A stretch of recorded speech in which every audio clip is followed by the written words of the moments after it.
Hi folks, welcome to the Prepared Homestead. This is Travis. Thank you all for stopping by to watch. It's a nice sunny day. The sky's cleared up. Started off with rain and storms, but it's a very clear sky right now, and so it's heated up and ended up being a really nice day. Wanted to remind you of, Father's Day is coming up here in a couple of weeks, or less than that actually. And if you have a dad in your life that likes coffee, most of us do, you can go to mooseruncoffee.com, which is some good friends of ours that make some really good coffee. They roast it themselves. It's all small batch, small home business.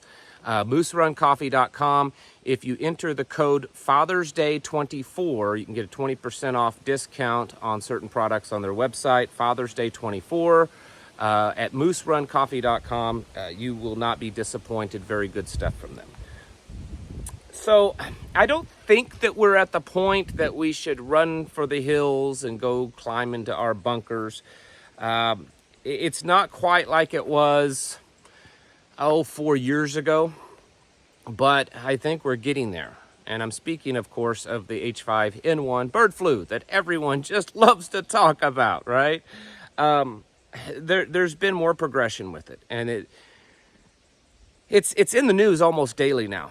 And I know that many of you are like, yeah, it's the next thing that they're trying to create to get everyone scared, and I will agree with you with that. I think it's being manipulated, and it's being used to try to, at least test everything to see if it's ready, if the nation is ready for the next big scare. All that's probably very real. Doesn't mean that it's not going to actually be a dangerous thing. I know that we were all conditioned with the last one that there was all this hype and fear, and it ended up for most people not being that big of a deal. And that's possible what we might face again, but it's also possible that we will see an actual real deadly thing that happens. So we have to be cautious of that. We have to be aware of the fact that the next one may not be mild like the last thing. It could be real. And of course, it all depends on what they've manipulated and spliced and all that kind of stuff in a lab when it's out. But the fact is that things are changing. Dr. Bricks, which most of you remember, Dr. Deborah Bricks, she was the White House response coordinator, I believe was the title, something like that, for the coronavirus. She has recently said that she believes, and she's pushing for starting to do mass testing for this, that there needs to be mass testing. Millions of people need to be tested because it's possible that people are walking around asymptomatic, that they have this, but they don't know that they have it. They don't have symptoms yet. Now, we heard that before, and that's also been a thing now. The CDC recently came out and said that you may have this and not even know it. You may not have any symptoms whatsoever, and you could be spreading it around. And of course, all the experts are saying that this is going to be way worse, way more deadly than the last one. Who knows? We won't know until it is actually all the way full force. But there has been more. There's been several more farms, dairy farms, and some ranches and chicken farms and stuff that they have discovered it in. Quite a few actually in the last week, a dozen or so. California seems to be the most worried area. They're the ones that are saying that they believe, the California Health Department or whatever, believes that there could actually be millions of people in California that already have it, but they just haven't presented symptoms yet. And just yesterday, they announced that in San Francisco, they have found it in the wastewater system. That sounds really familiar from what we heard 4 years ago. It's now in the wastewater system. They've also discovered it in like 10 or 12 mice in homes. So they're calling them house mice. I don't know if that means pets or if that just means, you have a mouse in your house and they test it and it has... that just is weird to me. Like, who just randomly says, you know what? We just caught this mouse in this trap. and it's dead. Let's test it for H5N1 bird flu. But that's what they've done. They've been testing and they're finding mice that have it. So it's just more scare that it's now in people's homes. It's in alpacas, it's in cows, it's in beef and dairy cows, it's in chickens, it's in house cats. And there's now 3 people in the United States that have contracted this. So it's terrifying, and you should be afraid. At least that's what it seems like is being built.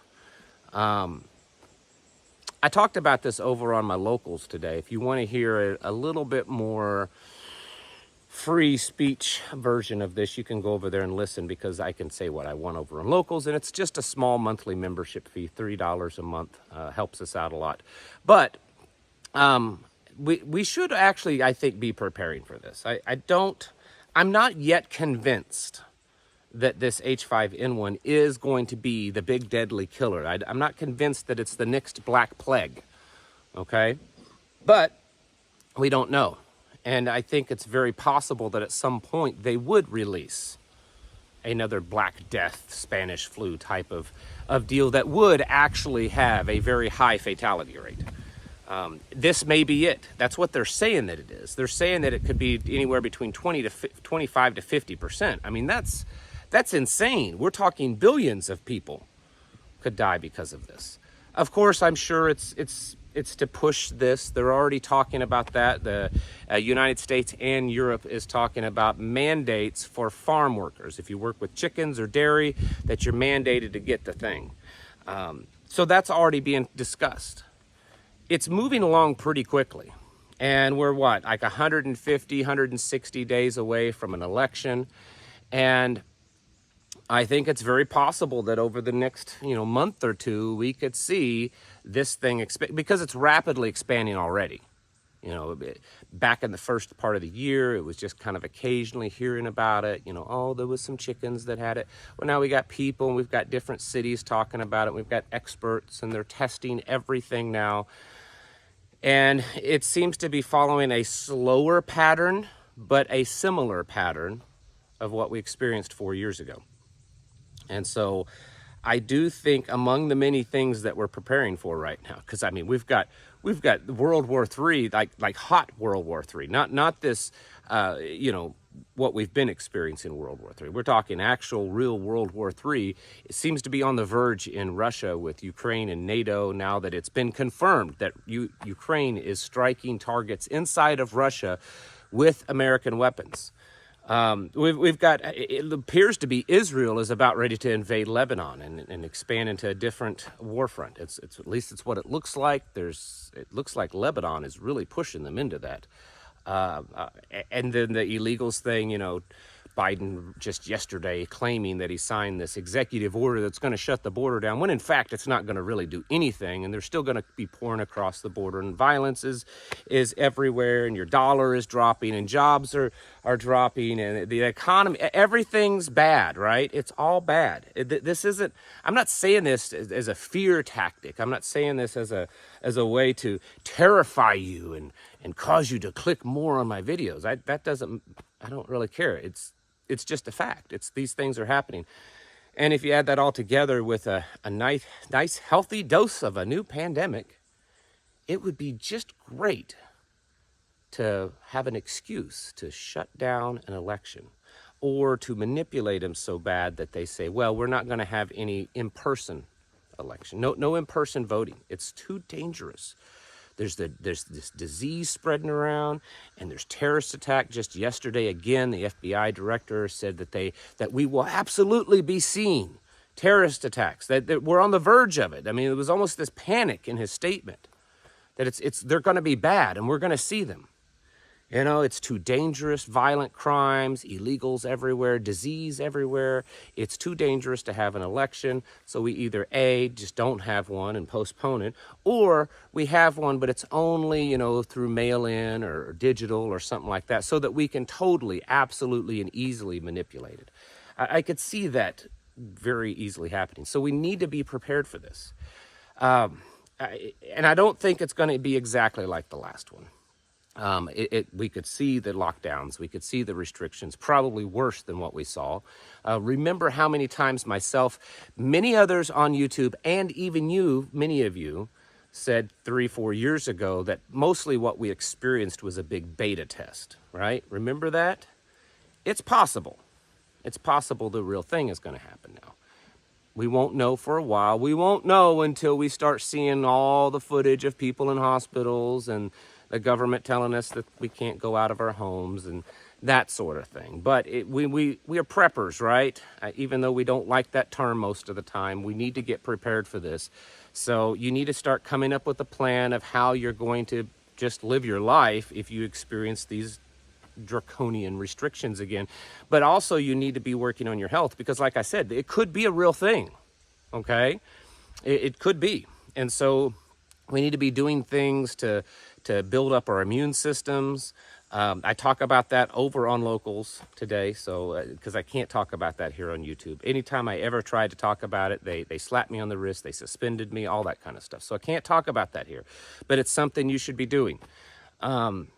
You need to be getting ready in those ways, because if this continues down this path, and again, let me be clear, I'm not saying that it is the one. I'm saying that if it continues down the path that it's going, we don't know their ultimate plans. At some point, they may divert this, they may shut it down, they may realize this isn't the right one, or there's a better way, who knows? But at the way it's currently going, it does very much look like what we experienced 4 years ago. And if that happens with all the other turmoil, because if you remember 4 years ago, we weren't having the turmoil that we're having right now. I mean, for the most part, you know, January 2020, February, March 2020 was pretty good times. You know, the economy was strong, gas prices were down. There wasn't really any big violence going on. We were heading into election cycle. Things were pretty good. For the most part, there was peace around the world. And then that happened, and it pretty much brought us to our knees. Imagine just the same intensity of that, not even any worse, just the same, happening right now with a economy that's collapsing, a dollar that's dropping, jobs that are, you know, not even being fulfilled. Already many people out of work can't afford the groceries, can't afford rent. Wars everywhere, threats of wars, millions and millions more illegals that's already in the country versus 4 years ago.